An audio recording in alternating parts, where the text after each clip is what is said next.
Okay sir, start చేశాం. Right. So lycopodium lycopodium child ఎలా ఉంటారు?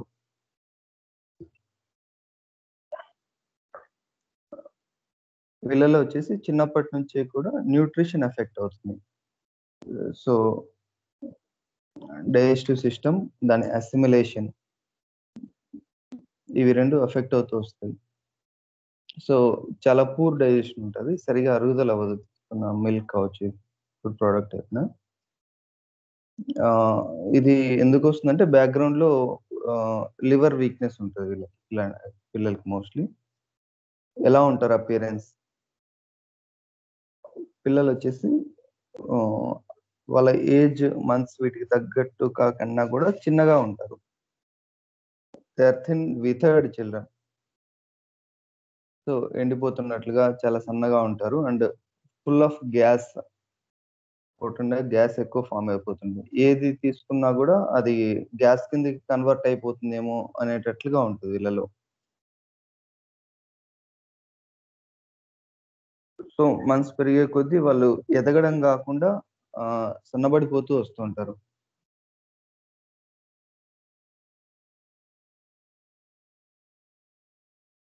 అండ్ చిన్న పిల్లలు, ఇన్ఫాంట్స్ లో మనం గమనించగలిగేది ఏంటంటే ఈ పిల్లలు ఎక్కువగా పగలంతా కూడా చాలా ఏడుపు, ఇరిటబుల్ గా ఉంటారు. అండ్ నైట్ అయ్యేసరికి బాగా నిద్రపోతూ ఉంటారు.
సో ఈ పిల్లలు పగలపూట అంతా కూడా ఎక్కువగా ఏడుస్తూ ఉంటారు, నసుగుతూ ఉంటారు, ఇరిటబుల్ గా ఉంటారు. అదే రాత్రిలో అయ్యేసరికి మంచిగా నిద్రపోతారు. ఇది కామన్ గా మనం చూసే జలాప వీటికి ఆపోజిట్ గా ఉంటుంది. జలాప, సూర్యనం ఇలాంటి వాటిలో వచ్చేసి రాత్రిపూట ఏడుస్తూ ఉంటారు, ఎక్కువగా నిద్రపోరు. అదే పగులు మంచిగా సైలెంట్ గా ఉంటారు, నిద్రపోతారు.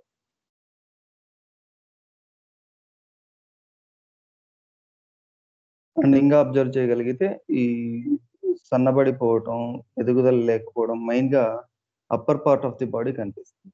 మెడ కానీ, చేతులు, చెస్ట్ రీజన్ ఇవి సన్నగా ఉంటాయి. కిందికి పొట్ట లావుగా ఉంటది, కాళ్ళు కూడా లావుగా కనిపిస్తూ ఉంటాయి.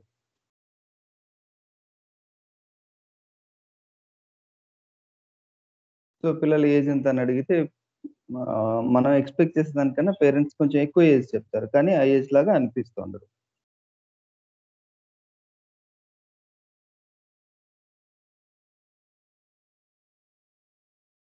చిన్నపిల్లలు అలా ఉంటారు. అదే కొంచెం పెరిగే కొద్దీ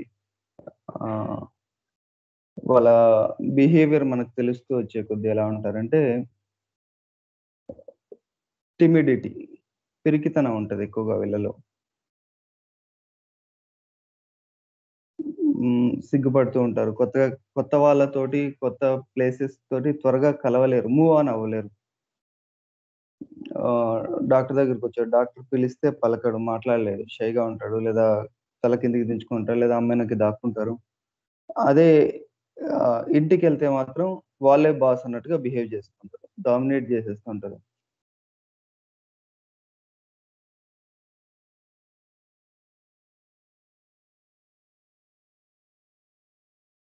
ఇంట్లో ఉన్న తోటి సిబ్లింగ్స్ తన అన్న గావచ్చు, తమ్ముడు, చెల్లెలు గావచ్చు, వీళ్ళ మీద లేదా పేరెంట్స్ మీద ఆహ్, డామినేట్ చేయడానికి లేదా బాసిజం చూపించడానికి ట్రై చేస్తూ ఉంటారు.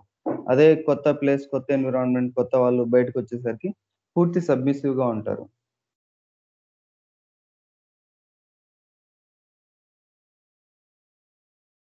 అండ్ ఈ పిల్లలు ప్రొద్దున్నిడి నిద్ర లేచిన వెంటనే చాలా చిరాకుగా ఉంటారు. హెల్త్ బాలేనప్పుడైనా లేదా ఉదయం లేవగానే ఆహ్, చాలా ఇరిటబుల్‌గా ఉంటారు. ప్రతిదానికి గొడవ పెట్టుకునేకే ఉన్నట్లుగా ట్రై చేస్తూ ఉంటారు. ఆహ్, పిలిస్తే లేదా లేపడానికి ట్రై చేస్తే తోసేయడం, తన్నడానికి ప్రయత్నం చేయడం ఇవన్నీ ఉదయం పూట కనిపిస్తాయి మెయిన్‌గా. నిద్ర లేవంగానే.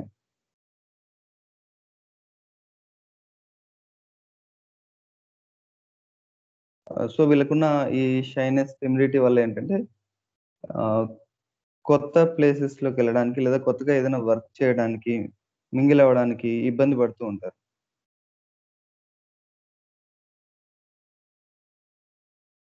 వాటిని అవాయిడ్ చేయడానికి ట్రై చేస్తూ ఉంటారు. కానీ వీళ్ళు ఏదైనా ఒకటి ధైర్యం చేసి టేకప్ చేస్తే చేయగలుగుతారు. కానీ ఇనిషియల్ కాన్ఫిడెన్స్ ఉండదు. ఆహ్, సో, మనకెందుకులే అన్నట్లుగా భయంతోటి అవాయిడ్ చేసేస్తుంటారు. ఫిజికల్‌గా ఇందాక చెప్పాను కదా! వీళ్ళు చాలా వీక్‌గా ఉంటారు. అండ్ మైండ్ మాత్రం స్ట్రాంగ్‌గా ఉంటుంది. సో, ఎక్కువగా ఈ పిల్లలు మైండ్ గేమ్స్ చేయడానికి ఇష్టపడుతూ ఉంటారు. ఏదైనా కూర్చొని చేసే పనులు కూర్చొని ఆడుకోవడానికి. అదే ఫిజికల్‌గా పరిగెత్తాలి, ఫిజికల్ యాక్టివిటీ ఉన్న గేమ్స్ ఆడడానికి పెద్దగా ఇష్టపడరు.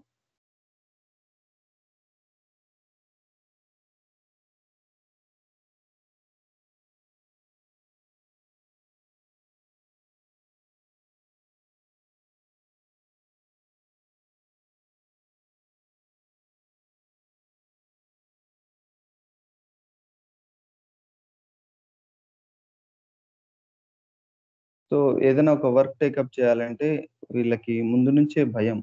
యాంటిసిపేషన్ అని చెప్తాం గదా!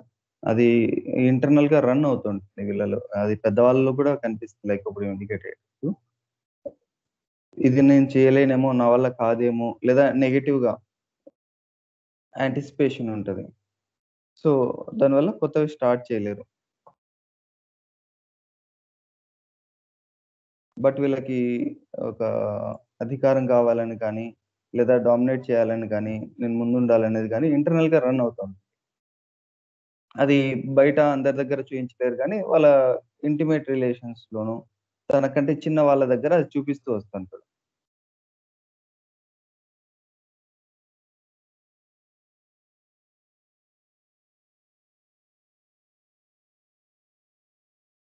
ఇంట్లో అయినా సరే, ఒక రూమ్‌లో ఉన్నా సరే, వీళ్ళంత వరకు ఒకరే ఉండడానికి ఇష్టపడుతూ ఉంటారు. ఎందుకంటే ఇంకొకరుండడం, ఆ ఇంకొకరు వీళ్ళని ఆహ్, వీళ్ళ మీద డామినేట్ చేసేవాళ్ళు ఉండడం వీళ్ళకి నచ్చదు. కానీ ఒకడే ఉండాలంటే భయం ఉంటది ఈ పిల్లలకి. దానివల్ల వీళ్ళ పిక్చర్ ఎలా ఉంటదంటే, వీళ్ళతో పాటు ఇంకొకరుండాలి. కానీ ఆ ఇంకొకరు వీళ్ళకి సబ్మిసివ్ అయినా అయ్యుండాలి. లేదా వీళ్ళని టచ్ చేయకుండా పక్కన ఇంకొక చోటైనా ఉండాలి. అంటే వితిన్ ద సేమ్ హౌస్ ఇంకొక రూమ్‌లో ఇంకొకరు పక్కన ఉన్నారు అంటే వీళ్ళకి కొంచెం ధైర్యంగా ఉంటది. ఎందుకంటే ఒంటరిగా ఉండలేడు భయం కాబట్టి.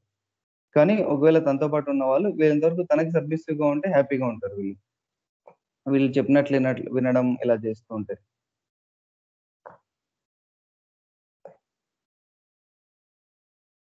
అదే కొత్త వాళ్ళు కొత్తగా ఇంటికొచ్చిన వాళ్ళు లేదా వీళ్ళని అజమాయిషీ చెలాయించే వాళ్ళు వీళ్ళ మీద. అలాంటి వాళ్ళని వీళ్ళు ఒప్పుకోరు. అవాయిడ్ చేస్తూ ఉంటారు. భయం ఉంటది వాళ్ళంటే. సో, పిల్లలతో ఆడుకునేటప్పుడు వాళ్ళకి కావాల్సిన బొమ్మలు ఇలా ఏవైనా ఇస్తారు. ఆడుకుందాం దా అని పిలుస్తారు. అందరూ కలిసినప్పుడు వీళ్ళేం జేస్తారు, వీళ్ళు చెప్పినట్లుగా ఆడాలంటారు. వీళ్ళు చెప్పిన మాట ఇనాలి. ఇదిగో నేను చెప్పినట్లు ఇలా ఆడుతుంటే నేనుంటాను మీతో. లేదు అలా వినలేదన్నప్పుడు, లేదు నేను మీతో ఆడను. నా బొమ్మలు నాకిచ్చేసేయండి. నేను ఇంటికెళ్ళిపోతాను.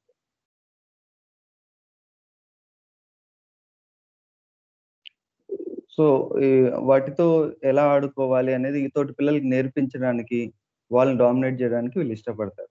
అంతే తప్ప ఇంకొకరు చెప్పినట్లు విని వాళ్ళతో ఆడుకోవడానికి లైక్ చేయరు.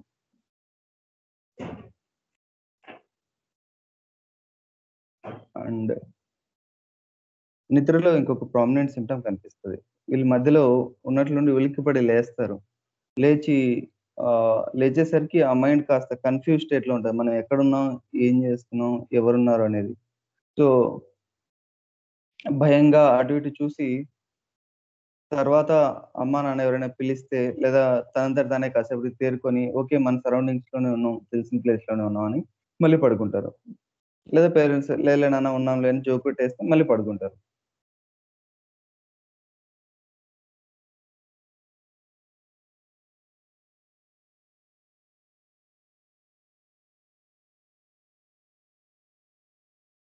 సో, వీళ్ళకి మెంటల్ ఫ్యాకల్టీస్ బావుంటాయి. అండ్ లెర్నింగ్ కావచ్చు, ఏదైనా నేర్చుకోవడం, కొత్తగా నేర్చుకోవడం గాని. కానీ ఫిజికల్‌గా మాత్రం వీక్‌గా ఉంటారు. సో, మైండ్ వర్క్ ఎంతైనా చేయగలుగుతారు గానీ, బాడీలీ వర్క్ చేయాలంటే చేయలేరు. వీళ్ళు తీసుకునే ఆహారం కూడా వీలైనంత వరకు వేడిగా ఉన్నది తీసుకోవడానికి ఇష్టపడతారు. లేదా ఇన్‌ఫాంట్స్ అయితే మిల్క్ వేడిగా ఉన్నప్పుడు తీసుకోవడానికి ఇష్టపడతారు. చల్లవి తీసుకుంటే వీళ్ళకి ఇండైజెషన్ వస్తుంది. అండ్ ఇష్టపడరు కూడా. అండ్ వీళ్ళకి క్లైమేట్ కూడా ఆహ్, చాలా మటుకు వెచ్చగా ఉంటే వీళ్ళకి కంఫర్ట్‌గా ఉంటుంది. చల్లదనం ఉంటే వీళ్ళ కంప్లెయింట్స్ ఆహ్, అగ్రివేట్ అవుతాయి.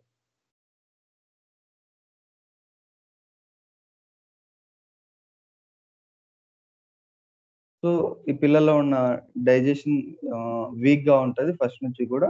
ఎక్కువగా గ్యాస్ ఫార్మ్ అయితూ ఉంటుంది. ఈవెన్ చిన్న పిల్లల గ్యాస్ వల్ల కోలిక్ కడుపు నొప్పి వస్తూ ఉంటుంది. వీలైనంత వరకు కంప్లెయింట్స్ అన్నీ కూడా సాయంత్రం పూట ఎక్కువవుతూ ఉంటాయి. తెలిసిన సింప్టమే. Evening 4-8 aggravation. సో, ఈవినింగ్ టైమ్‌లో పిల్లలు ఎక్కువగా కడుపు నొప్పి అని చెప్పడం గాని, గ్యాస్ పాస్ చేసి ఉండడం, గ్యాస్ పాస్ అవ్వక ఇబ్బంది పడుతూ ఉండడం. ఒకవేళ కొంచెం గ్యాస్ పాస్ చేసినా లోయర్ అబ్డామెన్‌లో ఫ్రీగా కంఫర్ట్‌గా ఉంటారు.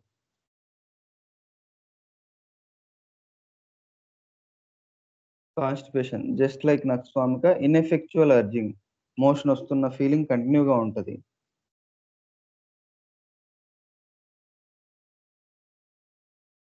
సో, వెళ్ళిన తర్వాత కూడా మోషన్ పాస్ చేసిన తర్వాత కూడా ఇంకా రిమైనింగ్ ఉందేమో, కంప్లీట్ అవ్వలేదు. ఆ అన్‌ఫినిష్డ్ సెన్సేషన్ కూడా ఇందులో ఉంటది.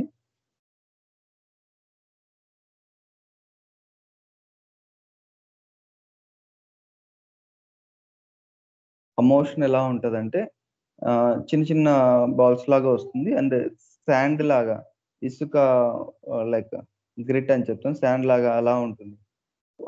ఫస్ట్ పార్ట్ మాత్రం హార్డ్‌గా చాలా డిఫికల్ట్‌గా ఉంటది పాస్ చేయడం. కాస్త ప్రెస్ చేసి స్ట్రెయిన్ అయ్యి కొంచెం బయటికొచ్చిన తర్వాత రిమైనింగ్ వచ్చేసి సాఫ్ట్ స్టూల్ ఉంటది. సాఫ్ట్ థిన్‌గా ఫ్రీగా వచ్చేస్తది. సో, ఇందులో నా పెక్యులారిటీ వచ్చేసి ఆ మోషన్ ఫస్ట్ పార్ట్ ఏమో చాలా డిఫికల్ట్‌గా పాస్ చేస్తాడు. ఆ తర్వాత రిమైనింగ్ హాఫ్ తర్వాత నుంచి కొంచెం ఫ్రీగా ఈజీగా వచ్చేస్తుంది. మోషన్ పాస్ చేసిన తర్వాత they feel week and faint. చాలా నీరసపడిపోతారు. ఈ పిల్లల్లో ఎక్కువగా మోషన్స్ అవ్వటం లేదా మోషన్ ఫ్రీగా అవ్వకపోవడం. కాన్‌స్టిపేషన్ డైలీ ఆల్టర్‌నేట్ అవుతూ ఉంటాయి. అండ్ ఇంకొక పెక్యులారిటీ వచ్చేసి ఇందులో కనిపించేది కాన్‌స్టిపేషన్ అది ఇంటికి అవే ఫ్రమ్ ద హోమ్ ఉన్నప్పుడు. జర్నీస్‌లో ఉన్నప్పుడు లేదా ఇంట్లో కాకుండా వేరే వాళ్ళ ఇంటికెళ్ళినప్పుడు మోషన్ ఫ్రీగా అవ్వదు.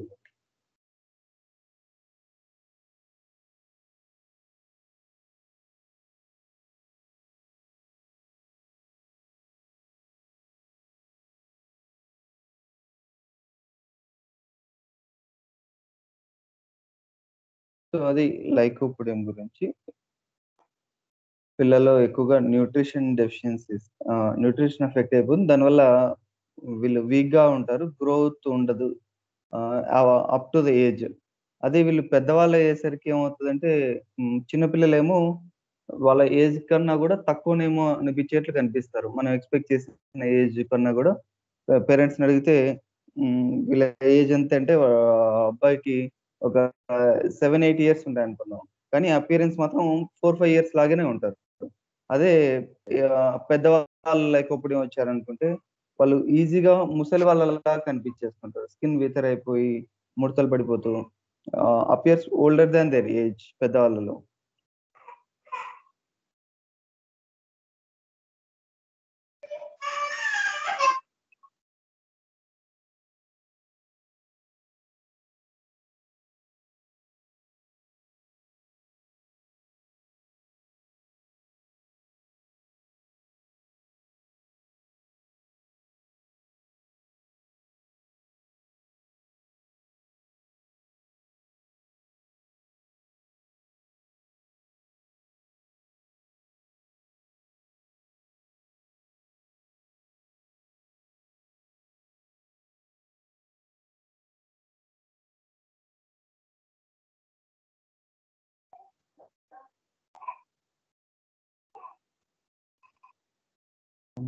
సారీ.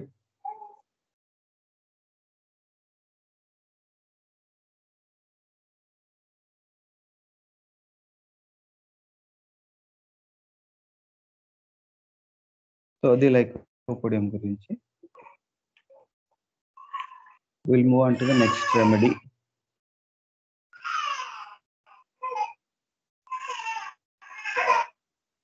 నెక్స్ట్ వచ్చేసి మెగ్నీషియం కార్బ్.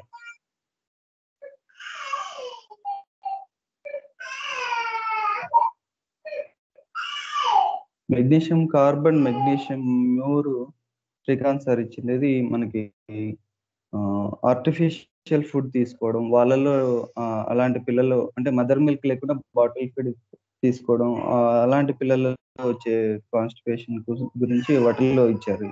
కూడా magnesium carbon, magnesium Muir same మనకి కనిపిస్తుంది కూడా. ఈ మెగ్నీషియం పిక్చర్ మెటీరియల్ మెడికా పరంగా కెంట్ గారు ఇచ్చిన దాని పరంగా నుంచి చూసుకున్నా కూడా మెగ్నీషియం పిల్లలు వచ్చేసి ఇల్లిజిటిమేట్ చిల్డ్రన్, సరిగా పేరెంట్స్ పెంపకం లేదు లేదా సరైన రిలేషన్ లేకుండా పుట్టిన పిల్లలు, ఆర్ఫనేజ్ హోమ్ లో పెరుగుతున్న పిల్లలు, వాళ్ళలో వచ్చే కంప్లైంట్స్, వాళ్ళలో వచ్చే డైరియా కావచ్చు, కాన్స్టిపేషన్ కావచ్చు, లేదా న్యూట్రిషనల్ ప్రాబ్లమ్స్ కావచ్చు, వాళ్ళలో మెగ్నీషియం ఎక్కువగా ఇండికేట్ అవుతూ ఉంటుంది. సో వీళ్ళు చిన్నతనం నుంచే పేరెంట్స్ కి దూరమైన పిల్లలు, లేదా మదర్ మిల్క్ లేవు, మదర్ వార్మ్త్ అఫెక్షన్ మిస్ అవుతుంది. ఒకటి బాబు లేదా పాప పుట్టగానే మదర్ డెత్ అవ్వడం, పాస్ ఆన్ అవ్వడం, అదొక కండిషన్ కావచ్చు. లేదా ఫస్ట్ మంచిగా పేరెంట్స్ దగ్గరే ఉన్న పేరెంట్స్ జాబ్ వల్ల, మదర్ జాబ్ వల్ల పిల్లల్ని తీసుకెళ్లి గ్రాండ్ పేరెంట్స్ దగ్గర ఇలా వదిలేసేయటం, అంటే అమ్మ చూపే లవ్, కేర్ ఇవి మిస్ అవుతున్న చిల్డ్రన్, వాళ్ళలో ఆ తర్వాత నుంచి ప్రాబ్లమ్ స్టార్ట్ అయిపోవటం, ఈ కాజేషన్ ఉంటది మెగ్నీషియం ఇండికేట్ అయ్యే పిల్లలు.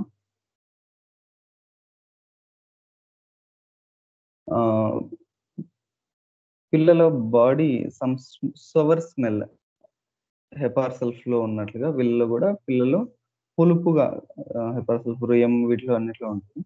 యాంటింగ్ పురుగులో కూడా సవర్ స్మెల్ ఫ్రమ్ ద బాడీ, ఈ స్వెట్ వచ్చిన, గ్యాస్ పాస్ చేసిన, లేదా ఈవెన్ మోషన్ పాస్ చేసిన, ఇవన్నీ కూడా సవర్ స్మెల్ తెలుస్తూ ఉంటది. సమ్ ప్యూట్రిడ్ స్మెల్ కూడా, ఈ మోషన్ ఇలాంటి వాటి డిశ్చార్జ్ నుంచి అయితే స్ట్రాంగ్ ఓడర్, ప్యూట్రిడ్ ఓడర్ వస్తుంది.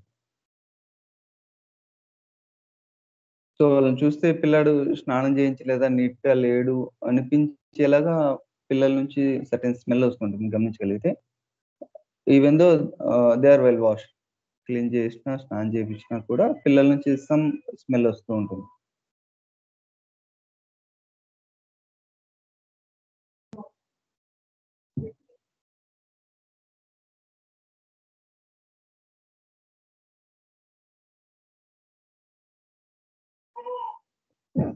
సో ఈ పిల్లలు చిన్నప్పటి నుంచి కూడా చాలా సెన్సిటివ్, సున్నితమైన పిల్లలు. అండ్ వీళ్ళ మెగ్నీషియం నేచర్ దృష్టి వీళ్ళు ఏంటంటే వాళ్ళకి కావాల్సినవి ఏవి అడగరు. వీళ్ళని పేరెంట్సే ప్రతిదీ కనుక్కోవాలి. నీకు ఇది కావాలా, ఇది ఇష్టమా, ఇది చేసి పెట్టాలా. అదర్వైజ్ వాళ్ళు దేన్ని అడగరు. నాకు ఇది కావాలని కానీ దీన్ని డిమాండ్ చేయరు, ఎక్స్ప్రెస్ చేయరు. సేమ్ ఒకవేళ అది చేస్తే వీళ్ళు నన్నెవరైతే లవ్ చేస్తున్నారో, కేర్ చేస్తున్నారో వాళ్ళు దూరం అవుతారేమో అన్న ఒక థాట్ తోటి ఏ దాని కోసం కూడా అడగరు, డిమాండ్ చేయరు. ఇది కావాలని. ఏదిచ్చినా అది తీసుకుంటారు. వాళ్ళకి ఏది ఇష్టము అనేది పేరెంట్స్‌కి తెలియదసలు.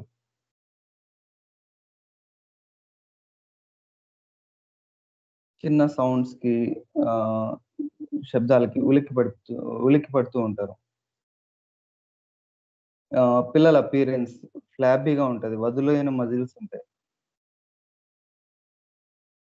బాగా ఫుడ్ తీసుకుంటున్నా గూడా, మిల్క్ తీసుకున్నా లేదా ఔట్‌సైడ్ మిల్క్ ఇస్తున్నారు.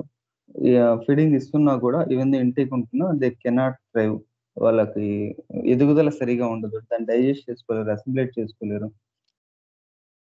దానికోసం మందులు వాడుతూ ఉంటారు. కానీ ఎదగలేరు. So, they go into a state of marasmus. బక్క చిక్కిపోయి, ఎండిపోయి ఒకానొక వ్యాధిలోకి వెళ్ళిపోయే అవకాశం ఉంటది.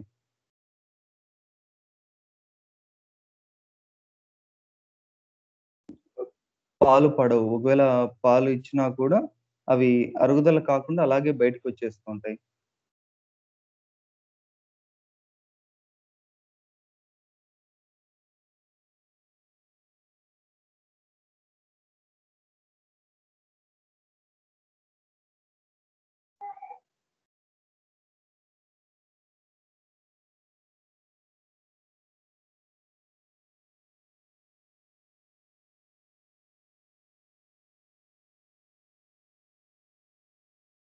ఒకవేళ పాలు తీసుకుంటే బలవంతాన పాలు పట్టించినా గూడా వీళ్ళకి కడుపు నొప్పి వచ్చేస్తుంటుంది. అరుగుదల కాకుండా బయటకొచ్చేస్తుంటాయి.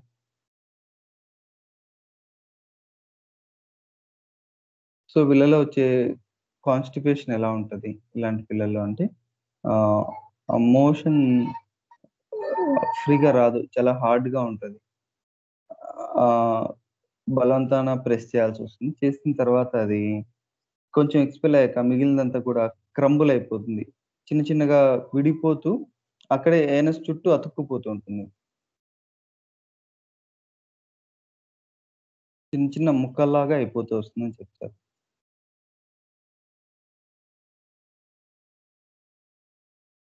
సగం వచ్చేసి మిగతాదంతా కూడా విరిగిపోయినట్లుగా ముక్కలుగా అయిపోతూ అక్కడే ఏనస్ చుట్టూ అతుక్కుపోతూ వచ్చేస్తుంది.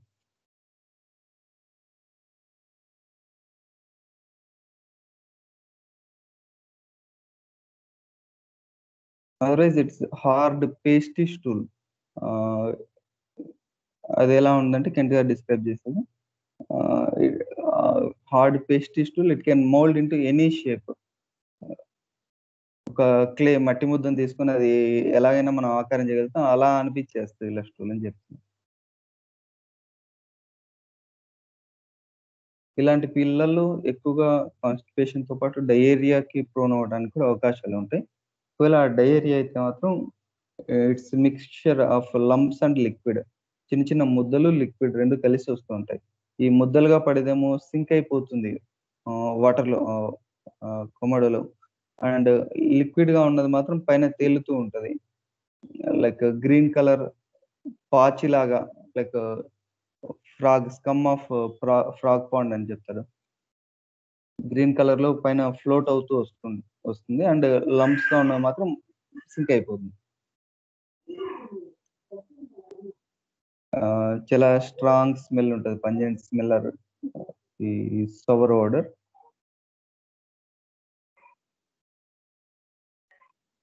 Green colour stool. డయేరియాలో. అదే కాన్‌స్టిపేషన్‌లో ఉన్నప్పుడు మాత్రం అది అన్‌డైజెస్టెడ్ మిల్కే వస్తుంది. లైక్ మట్టిలాగా పేల్ కలర్‌లో వస్తుంది.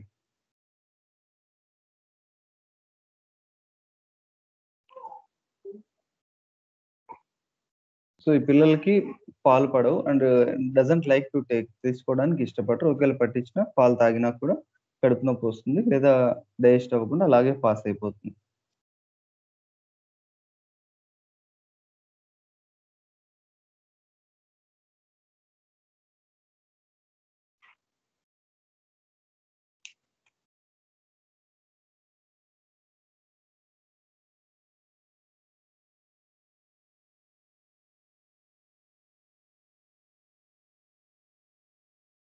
సో, మెగ్నీషియం యూర్ ఇండికేట్ అయ్యే కేసెస్‌లో పిల్లలు పేరెంట్స్ లవ్, కేర్ నుంచి దూరం అయ్యి ఉంటారు. మెయిన్‌గా mother at the very early age whenever they are needed. దాని నుంచి కంప్లెయింట్స్ స్టార్ట్ అవుతాయి వీళ్ళకి. సో, అది దూరం అవ్వటం అంటే మేబీ మదర్ అవైలబిలిటీ లేకపోవడం, లేదా సెకండ్ థింగ్ మదర్ మిల్క్ లేక ఆర్టిఫిషియల్ ఫీడింగ్ జరుగుతూ రావడం. సేమ్ కండిషన్ మనం ఇదివరకు అల్యూమినాలో చెప్పుకున్నాం. అల్యూమినా చైల్డ్ గూడా ఆర్టిఫిషియల్ ఫీడింగ్ వల్ల ప్రాబ్లమ్స్ వస్తాయి. ఫుడ్ డైజెస్ట్ అవ్వక కాన్‌స్టిపేషన్ రావడం, డయేరియా అవ్వటం అలా.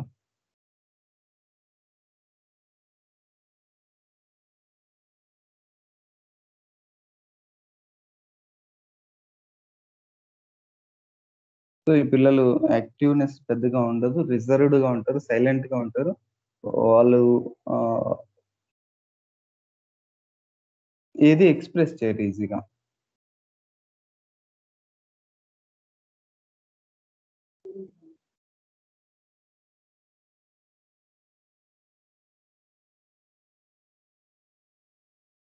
అండ్ ఆహ్, ఇక్కడ 2 ఇచ్చారు సారు అందులో మెగ్నీషియం కార్బన్ మ్యూర్. నాకు పెద్దగా డిఫరెన్షియేటింగ్ పాయింట్స్ తెలియలేదు. మెగ్నీషియం మ్యూర్‌కి కాన్‌స్టిపేషన్‌లో మనం మ్యూర్ ఎప్పుడివ్వాలి, కార్బ్ ఎప్పుడివ్వాలి అనేది. సో, నేను సార్‌కి ఇన్ఫార్మ్ చేస్తాను. మేబీ నెక్స్ట్ క్లాస్‌లో తను చెప్పొచ్చు. మెగ్నీషియం మ్యూర్‌లో ఈ మైండ్ పరంగా ఆల్‌మోస్ట్ సిమిలర్‌గా ఉంటారు. బట్ ఈ కాన్‌స్టిపేషన్ పరంగా ఎలా డిఫరెన్షియేట్ చేయొచ్చనేది.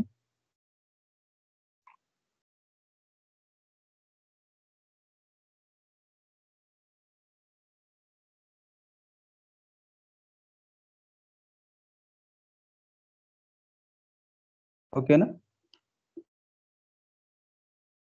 Okay sir. ఓకే. ఇందులో నెక్స్ట్ రెమెడీ వచ్చేసి మెడోరినం. శేఖర్, చెప్పండి. నమస్కారం. మ్యూర్కిని కార్బ్కి బేసిక్ డిఫరెన్స్ ఎలాగా పిల్లల్లో కనుక్కోవటం? కాన్స్టిపేషన్ పక్కన పెట్టేస్తే పిల్లల్ని డిఫరెన్షియేట్ చేయటం. పిల్లల పరంగానే చాలా సిమిలర్‌గా ఉంటారు. మెగ్నీషియం దృష్ట్యా. సో, నేను పిల్లల్లో కాన్‌స్టిపేషన్ డిఫరెన్షియేట్ చేసుకోవడం అన్న పాయింట్ ఏంటంటే, మైండ్ పరంగా ఆల్‌మోస్ట్ సిమిలర్ ఇద్దరు. అండ్ కాన్‌స్టిపేషన్ సింప్టమ్స్ నేనిందాక ఏదైతే చెప్పానో, మోషన్ చాలా హార్డ్‌గా రావటం, కొంచెం వచ్చేసి తర్వాత క్రంబుల్ అయిపోయి ఎనస్ చుట్టూ అతుక్కుపోవడం, పీసెస్ లాగా. అది కూడా సేమ్ ఉంటది ఇద్దరిలోనూ. స్టూల్ పరంగా సింప్టమ్స్ సేమ్ ఉంటది. మ్యూర్‌లోను, కార్బ్‌లోను. సో, ఆ పిల్లల్ని ఎలా డిఫరెన్షియేట్ చేయాలని అంటే నేను నాట్ ఓన్లీ థెరపాటిక్స్ పాయింట్ ఆఫ్ వ్యూలో కాదు. ఈవెన్ పిల్లల్ని ఎలా గుర్తుపట్టాలి, డిఫరెన్షియేట్ ఎలా చేసుకోవాలనేది క్లియర్‌గా అర్థం కాలేదు నేను చదివినా కూడా. థియరిటికల్‌గా చదివినా ఓకే. ఈ పాయింట్స్ వేరే ఉండొచ్చు అనిపిస్తాయి గానీ, ప్రాక్టికల్‌గా అబ్జర్వ్ చేయడానికి డిఫికల్ట్ అనిపించింది. ఓకే, వాస్తవం. అందుకనే నేను సార్ చెప్తారని చెప్పాను. సేమ్ ఇచ్చే ఇందులో కూడా ఫ్యామిలీ కాన్‌ఫ్లిక్ట్స్ ఉండడం, పేరెంట్స్ దూరం అవ్వటం, లేదా పేరెంట్స్ మధ్య గొడవలు ఉండటం, అది చూస్తూ ఈ పిల్లలు ఎదగటం. సో, వాళ్ళలో ఒక ఇన్‌సెక్యూరిటీ, భయం ఏర్పడటం. ఆహ్, ఇవన్నీ మెగ్నీషియం మ్యూర్‌లో ఇచ్చారు. అండ్ కార్బ్‌కి కూడా ఇంచుమించు ఆ పేరెంటల్ మిస్సింగ్ అనేది కనిపిస్తూ ఉంటది. సో, వాళ్ళని ఎలా డిఫరెన్షియేట్ చేసుకోవాలో నాకు కరెక్ట్‌గా అర్థం కాలేదు. సరే సార్, వాస్తవం.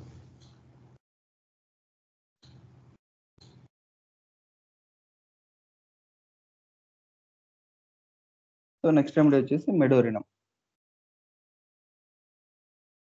మెడోరినం ఈజ్ ఎ నోసోడ్ తెలిసిన విషయమే. గొనోరియల్ ప్రొడక్ట్స్ నుంచి ప్రిపేర్ చేస్తారు. సో, ఇందులో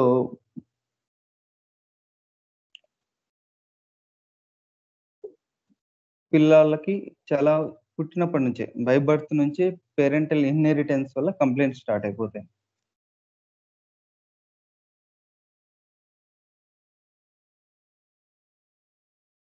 పుట్టుదల నుంచే కంప్లెయింట్స్ లైక్ ఆస్తమా గావచ్చు, ఆహ్, లేదా వేరియస్ ప్రాబ్లమ్స్, క్రానిక్ కోల్డ్స్, పుట్టినప్పటి నుంచి అస్తమానం జలుబు, బ్రీతింగ్ సరిగ్గా ఆడకపోవటం, లేదా సమ్ స్కిన్ కంప్లెయింట్స్ డెవలప్ అయిపోవటం,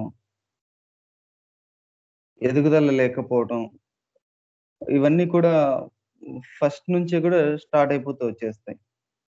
why because of parental inheritance. పేరెంట్స్‌కి ఆల్రెడీ ఈ సైకోటిక్ మైండ్ స్ట్రాంగ్‌గా ఉండటం వల్ల, ఆ ఎఫెక్ట్స్ పిల్లల మీద పడడం వల్ల ఇలా జరుగుతూ వస్తుంది. పిల్లలు డ్వార్ఫ్ అని చెప్తారు. అంటే ఎదుగుదల, హైట్ పెరగడం ఇవి కూడా సరిగ్గా ఉండవు. సమంగా ఉండవు. Up to the age.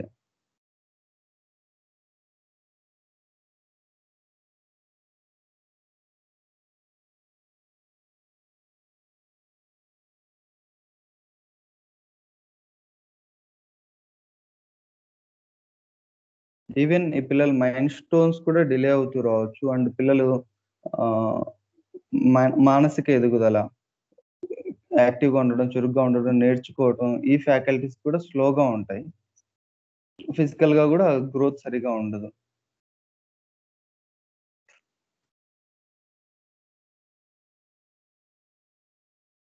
Appearance పరంగా చూసుకుంటే ఈ మౌత్ బ్రీతింగ్ ఉంటది ఎక్కువగా. ఈ respiratory and nasal breathing problems ఇవి ఉండటం వల్ల. సో, లిప్స్ ఎన్‌లార్జ్ అయిపోయి ఆహ్, ఈ మౌత్ బ్రీతింగ్ ఇడియోటిక్ ఫేసెస్ అంటాం.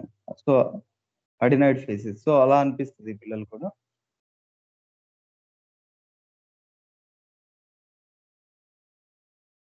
మెమరీ కూడా ఈ పిల్లల్లో వీక్‌గా ఉంటది.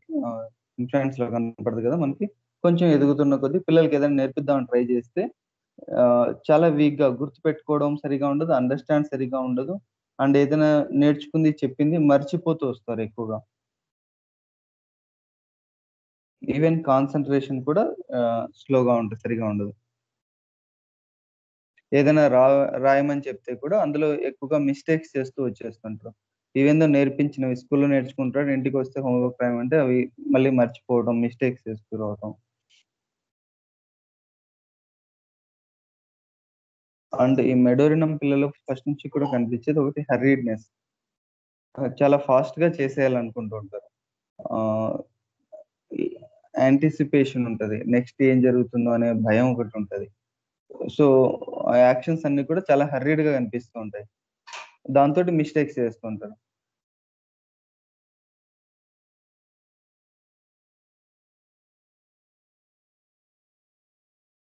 అండ్ కొద్దిమందిలో పిల్లల్లో మనం గమనించగలిగితే వీళ్ళలో సమ్ సార్ట్ ఆఫ్ డిస్ట్రక్టివ్‌నెస్ చిన్నప్పటి నుంచి వస్తుంది. ఆహ్, యానిమల్స్‌ని హర్ట్ చేయటం, కొట్టడం గాని ఇలా, లేదా వస్తువులు విసిరేయడం, పెద్దవాళ్ళ మీదకి విసిరేయడం కానీ, జుట్టు పీక్కోవడం, గిల్లుకోవడం, సెల్ఫ్ హార్మ్ గావచ్చు. సో, ఇవి not up to the syphilitic చిల్డ్రన్‌లో చూసినంత కాదు కానీ, వీళ్ళలో కూడా కనిపిస్తూ ఉంటది.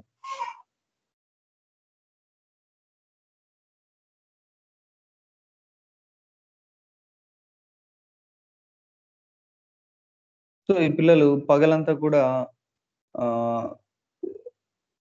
స్లీపింగ్ వెల్ కాదు కానీ, క్రాస్‌గా ఉంటారు. అంటే ఇరిటబుల్‌గా కొట్లాడేటట్లు, ఆహ్, సమ్ డిఫికల్ట్ చైల్డ్‌గా ఉంటాడు. అదే నైట్ టైమ్ వచ్చేసరికి హ్యాపీగా, ప్లేఫుల్‌గా ఉంటారు. ఇది మనం గమనించగలిగితే చిన్నప్పటి నుంచి ఇన్‌ఫాంట్స్ స్టేజ్ నుంచి కూడా చూసుకోవచ్చు. పగలేమో సమ్ ఇరిటేషన్, ఏదో బాలేదు అని నసగడం ఇలా ఉంటుంది. అదే నైట్ వచ్చేసరికి హ్యాపీ మిడ్ ది ఎక్సలరేటెడ్ స్టేట్‌లో ఉంటారు.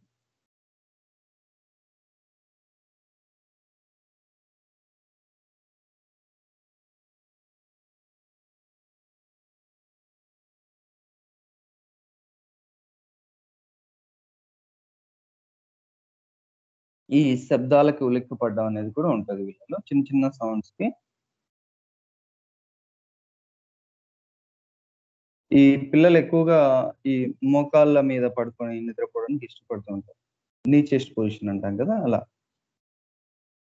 చిన్న పిల్లలు చాలా మందిలో అబ్జర్వ్ చేస్తాం. ఆ పొజిషన్‌లో పడుకోవడం. బట్ వీళ్ళు స్పెసిఫిక్‌గా ఆ పొజిషన్‌లోనే బాగా నిద్రపోతారు. ఆ పొజిషన్‌లోనే కంఫర్ట్‌గా ఉంటుంది కూడా. ఈ బాడీ నుంచి సైకోటిక్ బ్యాక్‌గ్రౌండ్ వల్ల ఒక రకమైన అఫెన్సివ్‌నెస్, ఫిష్ బ్రెయిన్ ఓడర్ అని చెప్తారు. సమ్ స్మెల్ వస్తూ ఉంటుంది. అవి బాడీ సెక్రీషన్స్ కావచ్చు. ఈవెన్ ఓవరాల్ బాడీ నుంచి పిల్లల్ని తీసుకున్నా గూడా. ఈ పిల్లల్లో ఇంకొక టెండెన్సీ ఏంటంటే గోర్లు కొరకడం. కాళ్ళవి, చేతులవి కూడా గోర్లు కొరికేసే టెండెన్సీ స్ట్రాంగ్‌గా ఉంటది ఈ పిల్లలు.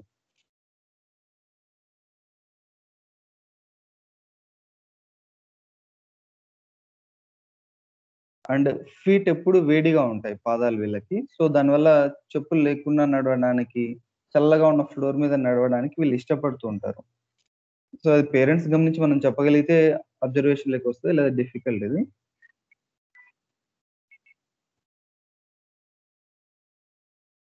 చిన్న ఏజ్ నుంచి ఇందాక చెప్పుకున్నట్లు ఆస్థమాటిక్ కండిషన్స్‌లకి ప్రోన్ అవ్వటం, జలుబులు, అస్తమానం జలుబు చేసేయడం, లేదా పుట్టినప్పటి నుంచి ఎక్కువగా మోషన్స్ అయిపోతుండడం కూడా ఉంటది పిల్లల్లో. Because of the psychotic nature. త్వరగా ఆస్తమా డెవలప్ అయిపోవటం.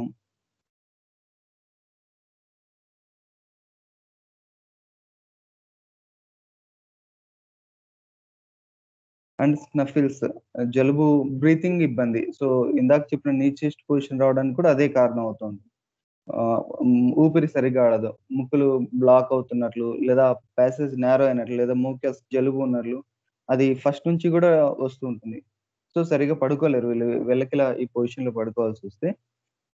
దీనికోసం మిగతా మందులేస్తే అవి పెద్దగా రిజల్ట్ ఇవ్వవు. లేదా టెంపరరీ రిజల్ట్ ఇస్తూ ఉంటది.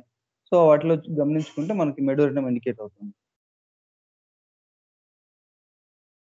వామిటింగ్స్, డయేరియా, మోషన్స్ అస్తమానం మోషన్స్ అయిపోవడం, లేదా వామిటింగ్స్ అవుతుండడం. తిన్న ఫుడ్ సరిగ్గా డైజెస్ట్ అవ్వదు. దానివల్ల ఎమియాసియేట్ అయిపోతూ వస్తుండడం. సన్నగా అయిపోతూ ఉంటాడు.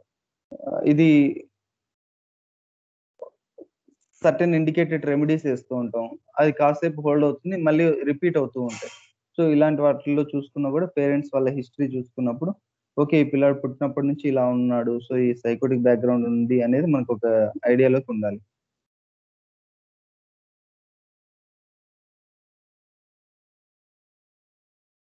క్రానిక్ డయేరియాస్‌లో చిన్న పిల్లల నుంచి వస్తున్న వాళ్ళలో మెడోరినం బాగా పనిచేస్తది కూడా.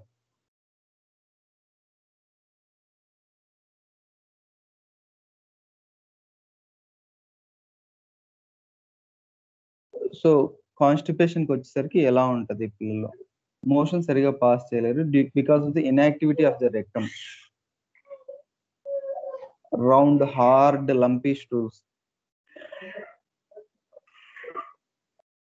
ముద్దల్లాగా ఉన్నది. గట్టి పడిపోయిన మోషన్ పాస్ చేస్తూ ఉంటారు వీళ్ళలో. సో, కాన్‌స్టిపేషన్, గ్యాస్ ఫార్మేషన్ దానివల్ల కడుపు నొప్పి వస్తుండొచ్చు పిల్లలకి. అది పొట్ట మీద పడుకుంటే రిలీఫ్ ఇస్తది. ఆహ్, బోర్లా ఇందాక చెప్పిన పొజిషన్‌లో ఉంటే వీళ్ళకి రిలీఫ్ ఉంటది. బావుంటది. అండ్ మోషన్ పాస్ చేయటం. ఇది థియరిటికల్‌గా ఇచ్చిన సింప్టమ్ అన్నిట్లోనూ ఇచ్చింది. వెనక్కి పూర్తి బెండ్ అంటే వెనక్కి లీన్ అయిపోయి ప్రెస్ చేస్తే మాత్రమే మోషన్ పాస్ చేయగలరు. యాస్ ఇఫ్ ఏనస్‌లో ఏదైనా అడ్డుంటే అది అడ్డుపడుతూ ఉంటే పాస్ చేయడానికి.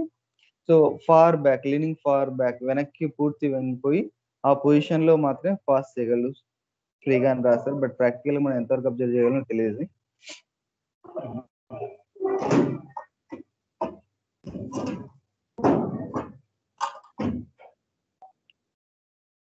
And itching of the anus. వీళ్ళలో కాన్స్టాంట్‌గా ఇచ్చిన ఇంకొక సింప్టమ్ వచ్చేసి ఏనస్ ఇచ్చింగ్ ఉంటుంది.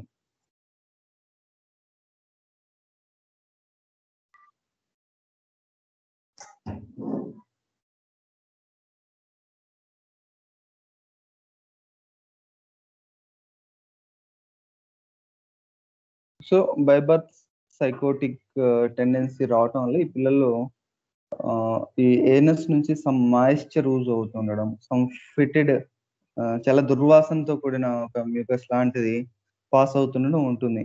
సో, దానివల్ల పిల్లలు నీరసించిపోవటం,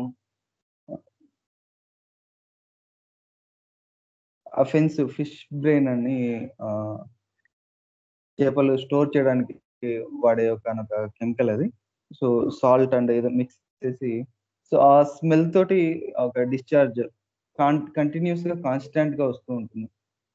అలాంటి పిల్లల్లో మెడోరినం వేస్తే వాళ్ళు మళ్ళీ బ్యాకప్ అవుతారు. సో, మెడోరినం ఇండికేట్ అయ్యే కేసెస్‌లో main thing as such direct medorrhinum అనే కన్నా మిగతా రెమెడీస్ ఫెయిల్ అయ్యి ఆహ్, లేదా టెంపరరీ రిలీఫ్ ఇస్తూ క్రానిక్ రెమెడీగా మెడోరినం వేయొచ్చు. లేదా కొన్ని కేసెస్ మనం పేరెంట్స్‌ని వాళ్ళ హిస్టరీ స్టడీ చేస్తే వీళ్ళు పుట్టినప్పటి నుంచి సమ్ సైకోటిక్ మ్యాజిక్ సంబంధించిన డిసీజెస్, ఆస్మా, ఈ క్రానిక్ కోల్డ్స్, బ్రీతింగ్ ఇష్యూస్, లేదా ఈ డిశ్చార్జెస్ ఇందాక చెప్పిన ఏఎన్ఎస్ డిశ్చార్జ్ కావచ్చు, లేదా వెజైనల్ డిశ్చార్జ్ ఏదైనా కావచ్చు, ఇలాంటివి ఉన్నప్పుడు అది గమనించుకొని దాన్ని బట్టి అయినా మెడిసిన్ వేయచ్చు మనం. అదే కొంచెం ఏజ్ వచ్చే కొద్ది, పిల్లలు పెరిగే కొద్ది అయితే వాళ్ళ మైండ్ మనకు అర్థం అవుతుంది. ప్రతిదీ స్లో లెర్నింగ్, ఎదుగుదల స్లోగా ఉంటుంది, లెర్నింగ్ స్లోగా ఉంటుంది, మెమొరీ సరిగా ఉండదు, అంతో ఇంతో సమ్ డిస్ట్రక్టివ్నెస్ కావచ్చు, లేదా చెప్పిన మాట వినకపోవటం, అబద్ధాలు చెప్పటం, దాయడం, దాపరికం. సో ఇవన్నీ కూడా కొంచెం పెరిగే కొద్దీ మనకి సిమ్టమ్స్ కనిపిస్తాయి. దాన్ని బట్టి అయినా మెడోరినం అనేది ఇండికేట్ చేయొచ్చు.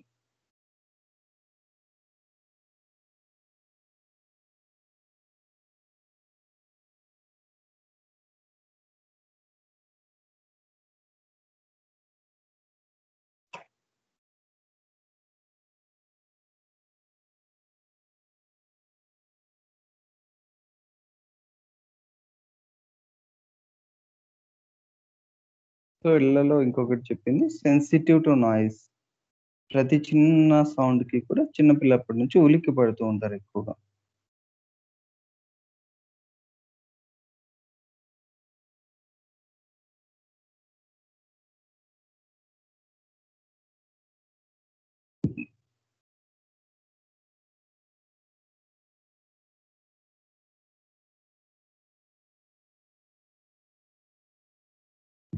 మెడోరినం ఇండికేట్ ఇంకొక కేసు ఏంటంటే బెడ్ వెయిటింగ్.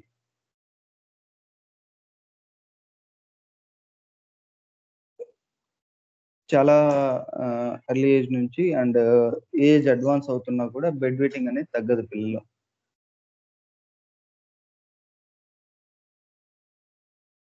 సో ఆ యూరిన్ కూడా డిస్క్రిప్షన్ లో ఇచ్చింది ఏంటంటే, first subnormally great quantity of high coloured ammoniacal urine.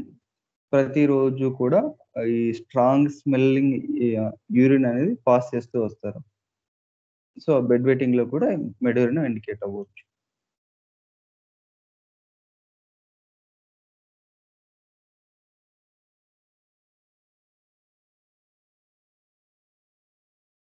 Right sir, నేను చెప్పాలనుకున్న టాపిక్ ఇవాళ వరకు ఇది. సో ఏమైనా డౌట్స్ ఉంటే అడగండి దీనికి సంబంధించి.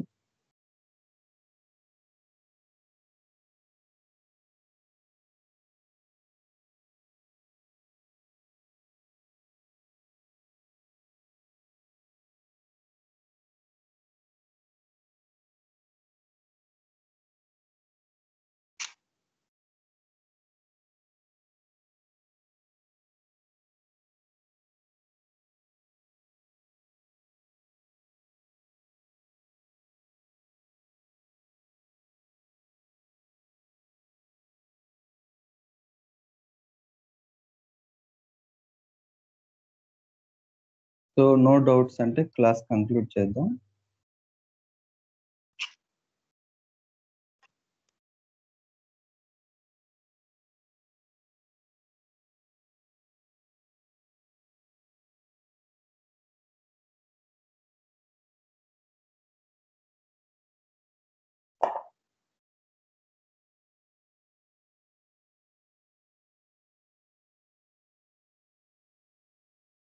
No doubt, sir.